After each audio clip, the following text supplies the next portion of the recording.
నమస్తే. Laurus labs IPO పరిచయ కార్యక్రమానికి స్వాగతం. సుమారు ఏడాదికి పైగా గ్యాప్ తర్వాత హైదరాబాద్కి చెందిన మరొక సంస్థ నుంచి ఐపీఓ మార్కెట్లో ప్రవేశిస్తోంది. యాంటీ రెట్రోవైరల్స్, హెపటైటిస్ సి, ఆన్కాలజీ వంటి వేగంగా వృద్ధి చెందుతున్న థెరప్యూటిక్ విభాగాలకు యాక్టివ్ ఫార్మా ఇంగ్రీడియంట్స్, ఫార్ములేషన్స్ తయారు చేసే Laurus labs initial public offer ఈ నెల 6వ తేదీన ప్రారంభం కాబోతోంది. 426 నుంచి 428 రూపాయల ప్రైస్ బ్యాండ్తో వస్తున్న ఈ ఐపీఓలో కనీసం 35 షేర్లకు దరఖాస్తు చేయాలి. ఇష్యూ ద్వారా సుమారుగా 1300 కోట్ల రూపాయలు సమీకరించబోతున్నారు. అయితే ఇందులో సుమారుగా 1000 కోట్ల రూపాయలు ప్రస్తుత షేర్ హోల్డర్స్కు ఆఫర్ ఫర్ సేల్ ద్వారా చెందుతాయి. మిగతా మొత్తం కంపెనీకి దక్కుతుంది. ఇంకా లారస్ ల్యాబ్స్ ఐపీఓ పూర్తి విశేషాలు నేను చెప్పడం బాగుండదు.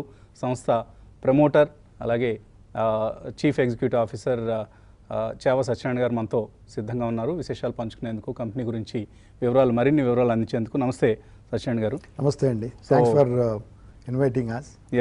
First of all, congratulations for successfully launching your IPO into the markets. We wish you great success of the issue. And IPO విశేషాలకు వెళ్ళబోయే ముందు లారస్ ల్యాబ్స్ ఒక మంచి రెప్యూటెడ్ నేమ్గా రూపాంతరం చెందింది లాస్ట్ దశాబ్ద కాలంలో. కంపెనీ ప్రయాణం ఎలా గడిచింది లాస్ట్ 1 decade కూడా? అంటే మేము లారస్ పేరు చూజ్ చేయటం కూడా దానికి 2 రకాల అర్థాలు ఉన్నాయండి. ఒకటి, లారస్ అంటే లాటిన్ నుంచి వచ్చింది. Laurels, victory, success, team work అనమాట దాని మీనింగ్ లాటిన్లో. అదే బొటానికల్గా అయితే లారస్ ఫ్యామిలీ ఆఫ్ ట్రీ అనేది ఎవర్ గ్రీన్గా ఉంటుందండి. Ever green nature. It can with stand very tough conditions. So ఈ 2 భావాల్ని కలిపి మేము సంస్థగా పేరు పెట్టామన్నమాట. కంపెనీని 2005 సెప్టెంబర్లో ఇన్కార్పొరేట్ చేసాము. 2006 వరకు ఏమీ చేయలేదు. 2006 ఏప్రిల్లో ఒక చిన్న ల్యాబ్, ఐసిఐసి నాలెడ్జ్ పార్క్లో చిన్న ల్యాబ్ తీసుకొని అందులో R&D స్టార్ట్ చేసాము. 2007లో అప్ట్యూట్ అనే వాళ్ళు మాతో పార్ట్నర్షిప్కి వచ్చారు. వాళ్ళు $25 million ఇన్వెస్ట్ చేశారు. 100 కోట్లు ఇన్వెస్ట్ చేశారు 2007లో. అప్పుడు మా రెవెన్యూ 10 లక్షల రూపాయలు ఉండేది. అంటే మా ప్లాన్ మీద వాళ్ళకి నమ్మకం, మా టీం మీద నమ్మకంతో అంత ఇన్వెస్ట్మెంట్ చేశారు 2007లో. సో సత్యనారాయణ గారి విజన్ మీద, కంపెనీ భవిష్యత్ ప్రణాళికల మీద ఉన్న కాన్ఫిడెన్స్ అది. 2008లో మ్యానుఫ్యాక్చరింగ్ స్టార్ట్ చేసామండి. 2008లో మ్యానుఫ్యాక్చరింగ్ స్టార్ట్ చేసే వరకు మా దగ్గర 300 మంది R&Dలో ఉంటే 100 మంది మ్యానుఫ్యాక్చరింగ్లో ఉన్నారు. అప్పట్లో కంపెనీలు పెట్టేవాళ్ళు ముందు మ్యానుఫ్యాక్చరింగ్ పెట్టి అందులో ఏం చేద్దామని ఆలోచించి తర్వాత R&D చేసేవాళ్ళు. మేమేం చేసామంటే ముందు R&D పెట్టి R&Dలో వచ్చిన ప్రాసెస్ని ఏ విధంగా సక్సెస్ఫుల్గా కమర్షియల్ చేయగలమో దానికి తగ్గట్టుగా ప్లాంట్ కట్టామండి మేము.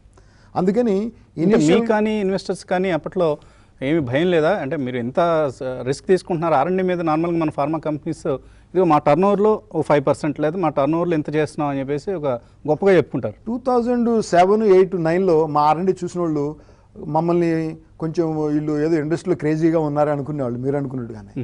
ఎందుకంటే అప్పట్లో రెవెన్యూ ఉండేది కాదు, ఓన్లీ R&D మీద ఖర్చు చేస్తూ ఉండేవాళ్ళం.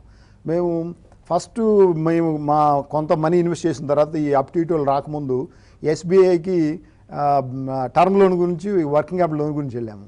మా బిజినెస్ ప్లాన్ చూసి ఆ బ్యాంక్ మేనేజర్ మాకు అంతకితం కూడా తెలుసు అనమాట. నవ్వుతా ఉన్నారు. ఏమంటే, అరే ఇలాంటి ప్రపోజల్ నేను చూడలేదు అన్నది. ఏమైనా అడిగామన్నమాట. 4 సంవత్సరాలు 80 కోట్లు లాస్ వస్తుందని చూపించారు ప్రపోజల్లో, మీరు ఎలా కుదురుతుంది అని అడిగారు. అంటే నిజంగా అది లాస్ కాదండి, అంత మేము కంపెనీలో R&Dలో ఇన్వెస్ట్ చేస్తున్నాం అది, అందుకని అని చెప్తే ఆయన నమ్మారు. నమ్మి 2006లో 200 కోట్లు లోన్ ఇచ్చారు బ్యాంక్ వాళ్ళు. అంటే మాకు బిజినెస్ మీద ప్యాషన్ ఉండేదండి. అందుకనే మేము మాట్లాడినప్పుడు కూడా వాళ్ళ అవతలకి ఈజీగా కాన్ఫిడెన్స్ వచ్చేది. మేమేదో బిజినెస్లో కాన్ఫిడెన్స్ లేకుండా, ప్యాషన్ లేకుండా చేసినవి అన్నీ కూడా. 2008లో ఫస్ట్ కమర్షియల్ మ్యానుఫ్యాక్చరింగ్ స్టార్ట్ చేసామండి. అప్పట్లో ఒకే యూనిట్ ఉండేది వైజాగ్లో.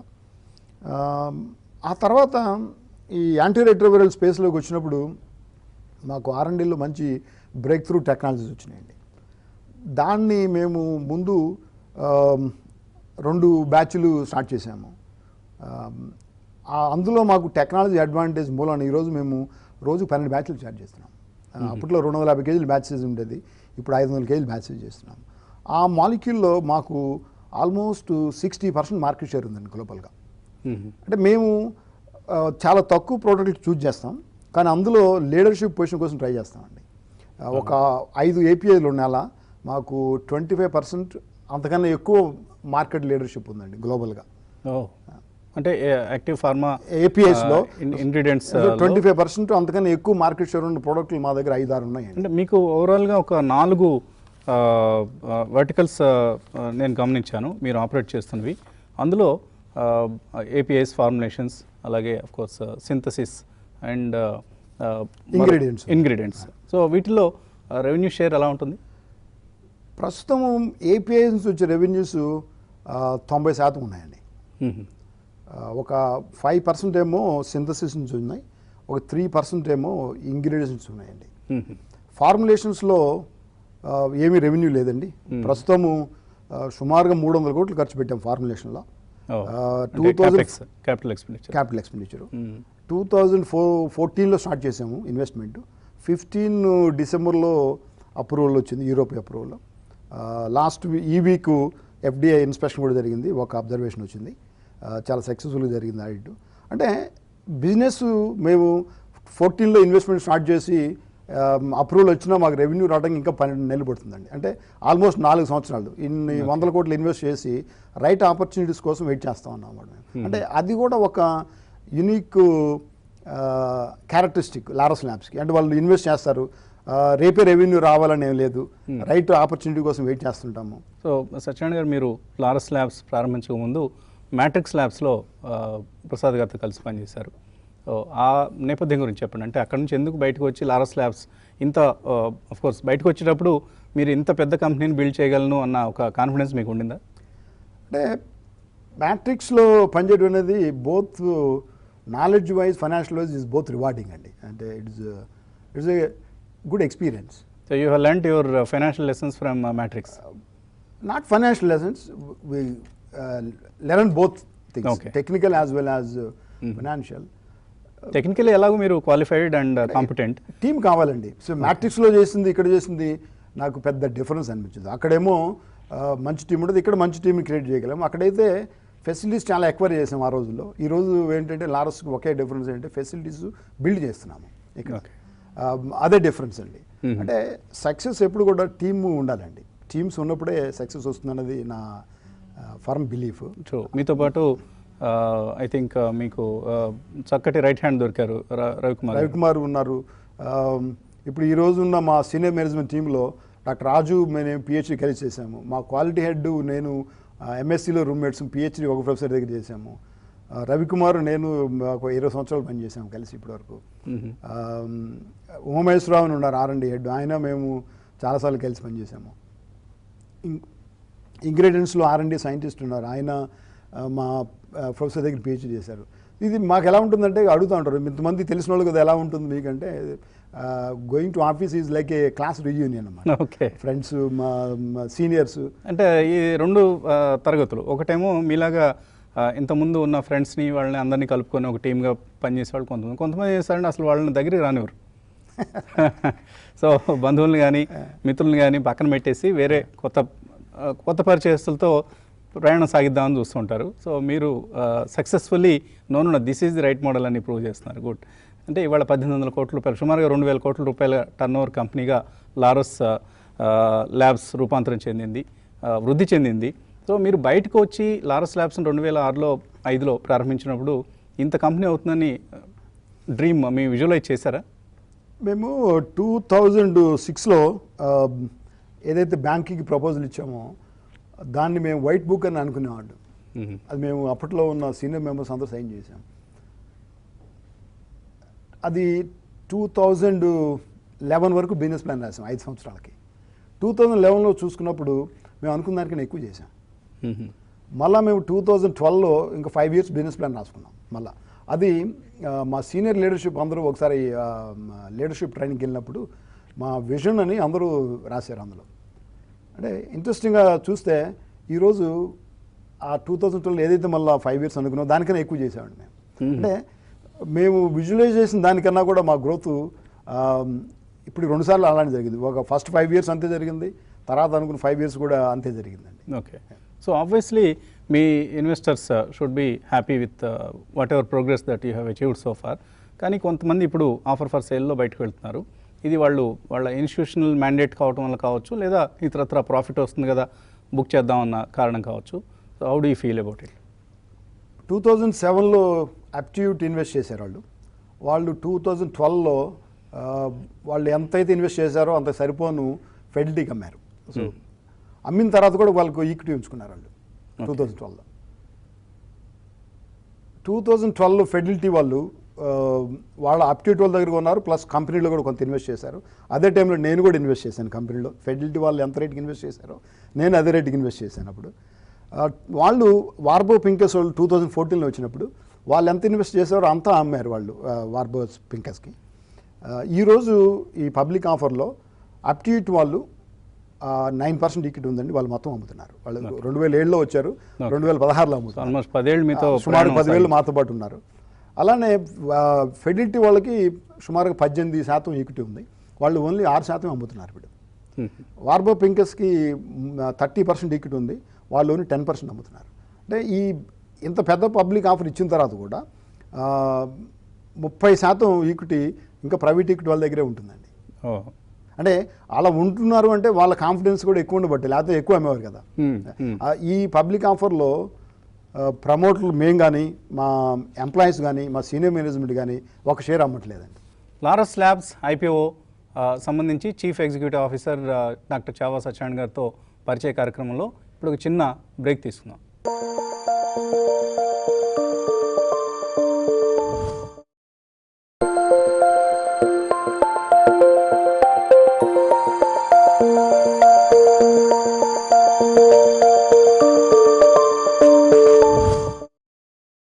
Welcome back to Laurus labs IPO పరిచయ కార్యక్రమం.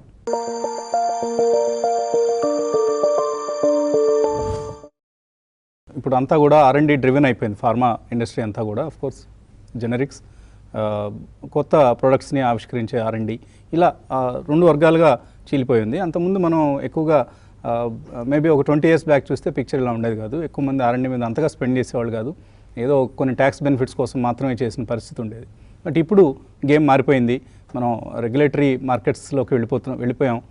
చాలా కంపెనీస్, ది ఫ్రంట్ లైన్ కంపెనీసే కాదు, మీలాగా గ్రోయింగ్ కంపెనీస్ కూడా రెగ్యులేటరీ మార్కెట్స్లో, ఎన్విరాన్మెంట్స్లో పనిచేయాల్సిన పరిస్థితి ఈ మధ్య ఎక్కువ చూస్తున్నాం మనం. FDA నుంచి తాకీదులు అందడం, 483 లెటర్స్ రావటం, సో ఇవన్నీ కూడా ఇండస్ట్రీ మీద కొంత సెంటిమెంటల్లీ నెగిటివ్ ఇంపాక్ట్ కొద్ది కాలం చూపించాయి.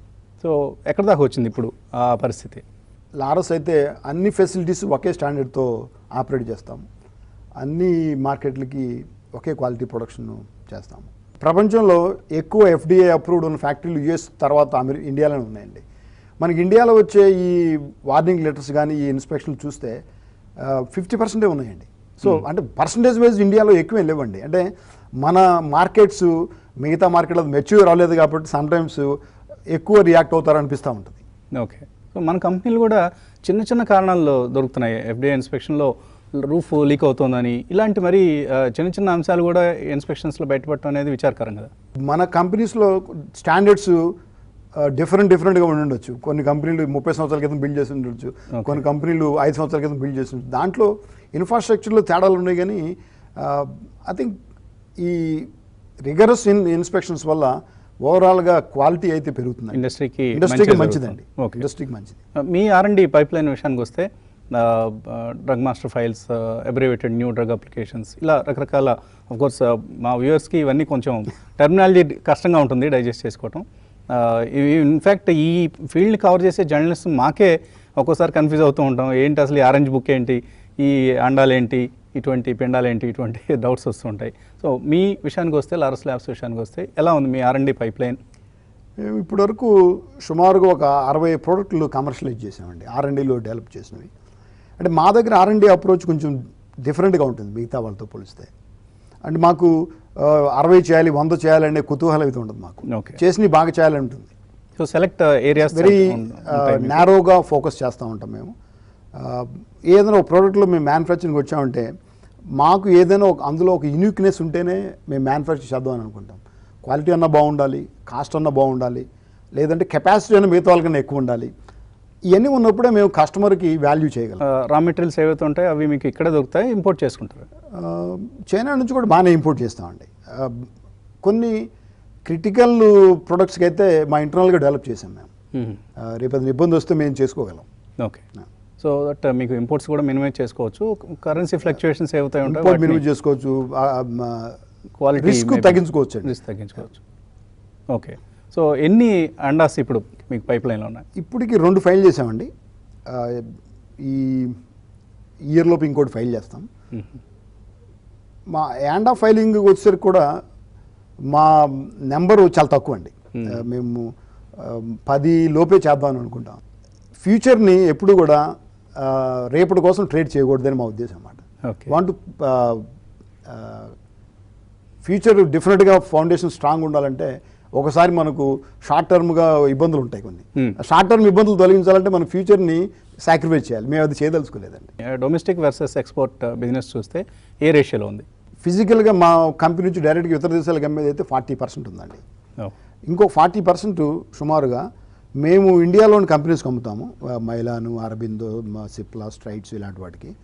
వాళ్ళు ఎక్స్పోర్ట్ మార్కెట్ చేస్తారు. అది 2 కలుపుకుంటే డైరెక్ట్ ఇండైరెక్ట్ ఎక్స్పోర్ట్స్ సుమారుగా 80% ఎక్స్పోర్ట్స్ ఉన్నాయండి. మిగతా 20% ఇండియాలో.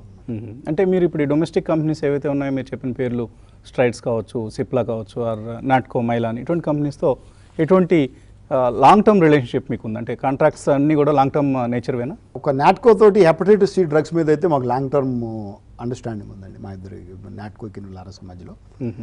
ఫార్ములేషన్లోకి వచ్చేసరికి డాక్టర్ రెడ్డీస్కి తోటి కూడా మేము చేసాము, యుఎస్, యూరోప్ మార్కెట్కి. అంటే వాళ్ళు మార్కెటింగ్ చేస్తారు, మేము ఏపీఎస్ మేమే చేస్తాము, డెవలప్మెంట్ మేమే చేస్తాము, యాండా మేమే ఫైల్ చేస్తాము. వాళ్ళు యూఎస్లో మార్కెట్ చేస్తారు, యూరోప్లో కూడా మార్కెట్ చేస్తారు.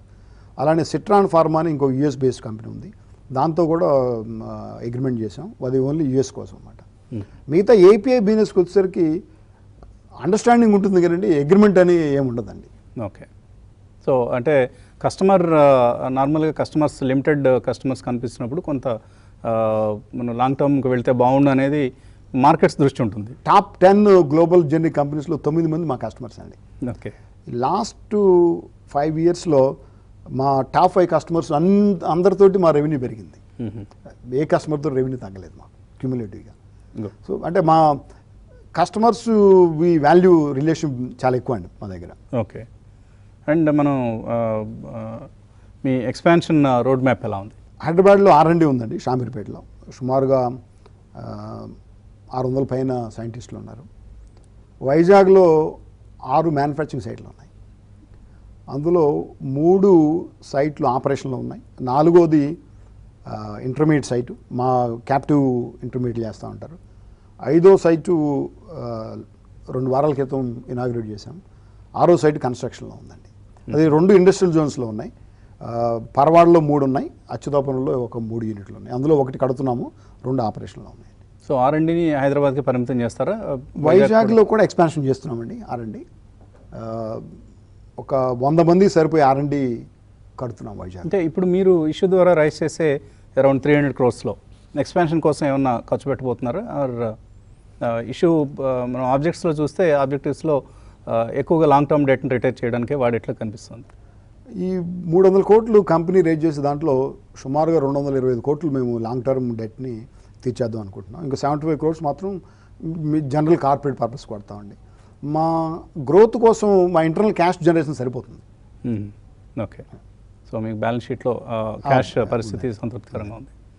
అండ్ ఫైనాన్షియల్స్ మనం ఒకసారి చూస్తే around issue price 426 to 428. Of course merchant bankers మీకు అలా గైడ్ చేస్తుంటారు. అండ్ PE రేషియో మనం చూస్తే 20 times కనిపిస్తుంది. లాస్ట్ ఇయర్ EPSతో కంపేర్ చేస్తే 20 times మల్టిప్లికేషన్ కనిపిస్తుంది, multiples. And industry highest PE 29 ఉంది, లోయెస్ట్ 22 కనిపిస్తుంది. సో మీరు అరౌండ్ 20-21 కనిపిస్తుంది. సో ప్రైస్ ఎప్రిసియేషన్కి స్కోప్ విడిచిపెట్టారని అనుకోవచ్చా? అవకాశాలు అయితే బాగున్నాయండి. అంటే ఇప్పుడు IPO ముందు మేము మా ఫ్యూచర్ ప్రొజెక్షన్ మేము చెప్పలేము. బట్ ఎంప్లాయీస్ వారు ప్రమోటర్లు కానీ ఒక షేర్ కూడా అమ్మట్లేదు. ఇద్దరు బిగ్గెస్ట్ PEs కూడా వాళ్ళు ఉన్న దాంట్లో 1/3 అమ్ముతూ ఉన్నారు. సో ఆపర్చునిటీస్ బాగుంటాయని మేము అనుకుంటాం. అండ్ మనం లాస్ట్ ఇయర్ అంటే 15 yearలో చూస్తే profit margin, net profit margin 5% ఉంది. లాస్ట్ ఇయర్ 7.4%కి ఇంప్రూవ్ అయింది. ఈ ఇయర్ ఇంకా పెరుగుతుంది అనుకుంటున్నారా? ఆల్రెడీ ఫస్ట్ హాఫ్ అయిపోయింది. ఫస్ట్ హాఫ్ బాగానే ఉందండి నెంబర్లో. ఫస్ట్ హాఫ్ ఈ మేము ఆర్హెచ్పిలో కూడా అప్డేట్ చేశాము. లాస్ట్ ఇయర్తో పోలిస్తే ప్రాఫిటబిలిటీ పెరిగింది మాకు. ఎక్కడ వచ్చింది ఇంప్రూవ్మెంట్? ఒకటి బ్యాక్వర్డ్ ఇంటిగ్రేషన్ ప్లాన్, కొన్ని ఇంటర్మీడియట్లు మేము మా ఓన్గా మ్యానుఫ్యాక్చర్ చేసుకుంటున్నాము. మేజర్ దాని వల్లనండి, బ్యాక్వర్డ్ ఇంటిగ్రేషన్ వల్లే మాకు బెనిఫిట్ వచ్చింది. అలా సింథసిస్ బిజినెస్ కూడా ఎక్కువ గ్రో అయిందండి. అది అందులో కొంచెం ఏపీఐస్తో పోలిస్తే అందులో కొంచెం మార్జిన్స్ ఎక్కువ ఉంటాయి కాబట్టి ఆ బిజినెస్ పెరగడం వల్ల కూడా మాకు ఓవరాల్గా ఫస్ట్ 6 monthsలో ప్రాఫిటబిలిటీ పెరిగింది. అంటే కాంట్రాక్ట్ మ్యానుఫ్యాక్చరింగ్ రీసెర్చ్ ఈ ఏరియాలకు వెళ్ళే ఆలోచన ఉందా? సింథసిస్ డివిజన్ అనేది అది కాంట్రాక్ట్ డెవలప్మెంట్ మ్యానుఫ్యాక్చరింగ్ చేస్తామండి. కాంట్రాక్ట్ రీసెర్చ్ చేయము మేము, కాంట్రాక్ట్ డెవలప్మెంట్ అండ్ మ్యానుఫ్యాక్చరింగ్ చేస్తాము. అందులో యాస్పెన్కి ఒక డెడికేటెడ్ సైట్ కట్టామండి, యాస్పెన్ ఫార్మా కేర్. అది 2 weeks క్రితం ఇనాగ్రేట్ చేశాము. కరెంట్ యూనిట్లో ఒక బ్లాక్ కట్టాము. దాని మూలన లాస్ట్ ఇయర్లో సుమారుగా 45 కోట్ల రెవెన్యూ చేశాము. New chemical entities phase 1, phase 2, phase 3 అవి కూడా ఒక సుమారుగా 25 ప్రాజెక్టులు ఉన్నాయండి. ఆ డివిజన్ గ్రోత్ అయితే చాలా బాగుంటుందని ఊహిస్తున్నామండి. సో ఒక చక్కటి ఐపీఓని మార్కెట్లోకి తీసుకొస్తున్నారు సత్యనారాయణ గారు. లారస్ ల్యాబ్స్ ఐపీఓ ఇన్వెస్టర్స్కి లాభాలు పంచుతుందని అందరం అనుకుంటున్నాం. ఎందుకంటే చాలా కాలం అయింది హైదరాబాద్ నుంచి ఒక మంచి కంపెనీ, క్వాలిటీ కంపెనీ మార్కెట్లోకి వచ్చి. And Hyderabad image are Telugu states image పెంచే విధంగా లారస్ ల్యాబ్స్ ఐపీఓ ఉంటుంది అనుకుంటున్నాం. అండ్ చివరిగా ప్రాస్పెక్టివ్ షేర్ హోల్డర్స్ కావచ్చు ఆర్ మీ ఎంప్లాయీస్ కావచ్చు, ఎటువంటి మెసేజ్ ఇస్తారు? 2 చూడాలండి వాళ్ళు. Company track record, company corporate governance అది చూస్తే ముందు వచ్చే ఇన్వెస్టర్లు కూడా మంచి అవకాశం ఉంటుందని అనుకుంటా ఉన్నాం. ఓకే, కార్పొరేట్ గవర్నెన్స్ పరంగా you have proven certain points, like మీరే చైర్మన్గా ఉండవచ్చు కానీ మీరు లేరు, ఒక మంచి ప్రొఫెషనల్ని చైర్మన్గా అపాయింట్ చేసుకున్నారు. అలాగే బోర్డులో ఎమినెంట్ నేమ్స్ కనిపిస్తున్నాయి ఇండిపెండెంట్ డైరెక్టర్స్ రూపంలో అండ్ డైరెక్టర్స్ స్థానంలో. So definitely we hope corporate governance is a major issue as of now, especially మన స్టేట్స్కి సంబంధించి చాలా కంపెనీలు బ్యాడ్ నేమ్ తీసుకొచ్చాయి. Laurus we hope that you will bring good name to the Telugu states and also give decent returns to the share holders. We wish you all the best Satyanarayana garu. Thanks అండి, thanks for inviting us. So ఇది Laurus labs chief executive officer doctor Chhaava Satyanarayana గారితో ప్రత్యేక పరిచయ కార్యక్రమం. ఒక మంచి IPO మార్కెట్లోకి వస్తుంది. Definitely issue in the medium to long term reasonable returns ఇస్తుందని TV5 నమ్ముతుంది. So we recommend investors to invest in this issue. Laurus labs ఐపీఓలో మీకు సాధ్యమైనంత మొత్తాన్ని ఇన్వెస్ట్ చేస్తే మేబీ ఒక లాట్ వచ్చినా కూడా those who got invested will reap benefits out of this issue. ఇది సత్యనారాయణ గారితో ప్రత్యేక పరిచయ కార్యక్రమం. Keep watching TV5.